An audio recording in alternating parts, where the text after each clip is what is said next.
question right now, ma'am, tanggap mo ba yung sarili mo? That's the biggest problem. Because kahit anong mangyari sa inyo, kung hindi mo tanggap yung sarili mo, paano ka tatanggapin ng ibang tao? So you must believe, you must love, at kahit papano, you must accept first yung sarili mo.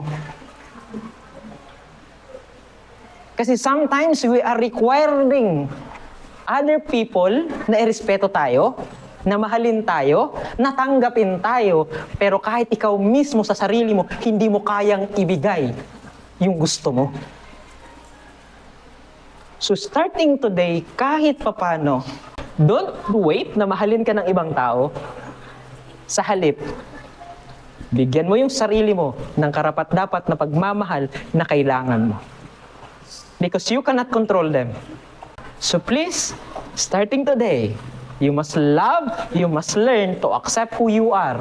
Kasi sigurado ako, yung opportunity na mayroon ka, pag minahal mo yung sarili mo, mas malaki sa opportunity na kinukulong mo or humihingi ka ng pagmamahal sa ibang tao.